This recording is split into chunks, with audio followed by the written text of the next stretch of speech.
OBC आरक्षण विषयक मंत्रिमंडळाची उपसमिती आणि विविध सामाजिक घटक यांची काल सह्याद्री अतिथीगृह येथे माननीय मुख्यमंत्र्यांवर जी बैठक झाली आणि त्या बैठकीनंतर राज्याचे महसूल मंत्री आणि ओबीसी विषयक समितीचे अध्यक्ष चंद्रशेखर बावनकुळे साहेब यांनी जे सांगितलं की कुणबी प्रमाणपत्र जे वितरित झालेत त्याची पडताळणी ही आमची कमिटी करणार आहे उद्याच्या काळामध्ये।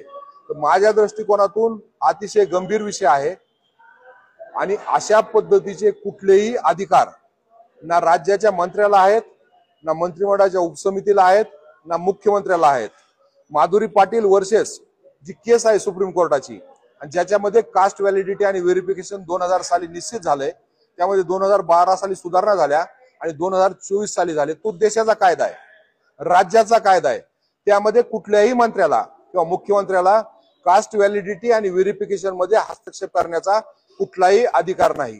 म्हणून हे मंत्रिमंडळ जे करतंय हे केवळ उद्या मराठा, कुणबी आणि इतर जातीमध्ये भांडण लावण्याचं काम करतंय, जो त्यांचा उद्देश नसावा आणि ते काम करण्याचं काम कालच्या ह्या चंद्रशेखर बावनकुळे यांच्या वक्तव्यातून दिसून येतंय। म्हणून आपल्या माध्यमातून माझं आव्हान आहे की जो अधिकारच राज्य मंत्रिमंडळाला नाही, जो अधिकार उपसमितीला नाही, जो अधिकार महसूल मंत्री म्हणून चंद्रशेखर बावनकुळे यांना नाही, तो वापरण्याचा आणि सांगण्याचा प्रयत्न करून यामध्ये जाती जातीमध्ये भांडण लावण्याचं काम यांनी करू नये। जो काही वैधानिक अधिकार आहेत ते तहसीलदाराचा जो काही निर्णय आहे त्याच्या विरुद्ध एसडीएम कडे, एसडीएमचे जो निर्णय आहे त्याच्या विरुद्ध अप्पर जिल्हाधिकाऱ्याकडे आणि त्यानंतर कास्ट व्हॅलिडिटी आणि व्हेरिफिकेशनच्या विरोधात जर कुणाचे काही ऑब्जेक्शन असेल तो उच्च न्यायालयामध्ये दाद मागू शकतो आणि त्यालाही त्या व्यक्तीच्या विरोधात मागता येते ज्याला ग्रीव्हन्स झालाय, ज्याचं काही नुकसान झालंय। अशा व्यक्तीला तुम्ही एखादा समाज म्हणून या पद्धतीनं कुठल्याही समाजाला टार्गेट करू शकत नाही आणि त्या समाजाच्या विरोधामध्ये अशा पद्धतीचं कृत्य करू शकत नाही।